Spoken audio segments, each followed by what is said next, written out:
Well, that was kind of hairy. Oh yeah. As you may have noticed in the last episode, these trees that are around it, they're holding it. And then it wanted to go cattywalking. It started going the opposite of what the wedge was doing, just because the branches were holding it. So that's when you got to play a game, the dance. I hate the dance. And that's where you take a chunk, and a chunk. So I'll show you what I'm talking about. Okay. I got the bandies for the logs on the sled.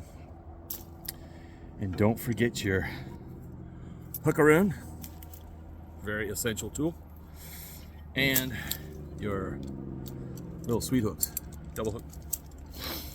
Anyway, let's get this up off the rock, or off the log, or off the branch, or off the tree. Okay. So, let's see, can I swip this around? Let's see if I can swip it around. So there you see it. There we go. Okay. So, let me get this off of here. Maybe I can get this off of here without distraction. Okay. So, you see what happened here. So there's the base. That's where I cut it. And actually, that was the part where I was cutting at. And you can see where the notch was right there. And here's where my first cut was, right there. So anyway, what was happening was the tree was, it was right here. So it was right here. And as you can look up, see that trap? It's all these branches up here. We're holding the tree, and it was making it go that way. I wanted it to go that way. That's what I was trying to do with the wedges, but it wouldn't go that way. So had to readjust. It was now being cradled over here. So then what you do is you make, there's initial cut. So then I went up here and I made another cut. See, I made another notch, and actually as it was leaning, this was the bottom part right here. And then you have to cut a notch up here to release the pressure. So what happens is the tree will then go this way now, right? So you make the notch here, you make the cut there, and it goes straight down. So when it went straight down like that, it ended up falling this way.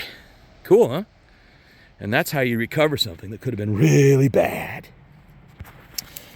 That is how you, because you know, nothing ever happens perfect, right? The question is, how well do you recover from what's happening? And the reason I bring that up is we've all got plans for what's going to happen this year. We all have wishes and dreams about what's going to happen this year. But if my forecasting is coming up, I hope you're ready. Just like with this tree, right? So with this tree, you got to be able to recover, or else that thing will kill you. And the way things are going right now, it could be pretty scary. Or not. That is all about the attitude that you've got. Be ready, be prepared, and take action. People are not taking action. It's amazing. I'd say probably about, 80% of the population, and I'm talking worldwide. I talk to friends around the world. It's interesting that people around the world and who are living in quote third world countries, they're prepared because that's just life. That's the way life goes. They haven't been reliant on all the luxuries that we've had in the first world, in the UK, in Germany, in the EU, in the United States, in Canada. You know, even Colombia. Colombia's been doing really well, but they actually have a history, so they're always on edge, always prepared for what might come next. So my suggestion, just like cutting this tree, that I thought was going to be an easy drop, but because of this net that was holding it right up to here, this net was not letting it go the way I wanted to go, which was over there. And it ended up having to be redirected to down here. So, right now, it's an easy cleanup. I'll buck them up. Actually, they're bucked ready to go. That's how I take them out. I take them out in 4-foot lengths, and then I just throw them in the back of the truck, and then I'll buck them up tomorrow or Saturday. We'll do another episode tomorrow or Saturday. There's a few other trees I want to take out. There's that tree right there. See it? You can see it right there, right next to my shirt, right there. See how it's brown and all the bark is falling off? I'm taking that one next. And there's a bunch over there, but I'm gonna mill those. Those are big ones. I'm not gonna waste those for just firewood. But there's a bunch of trees in here. All over. Probably about a couple years of firewood in here. The way things are going. Especially with all these other ones dying. Man, it's kind of sad. Yeah, you see this right here? Oh, here's a really good one. Let's just show you exactly. See this? See that right there? That, my friends, that is the death of a tree right there. All this sap.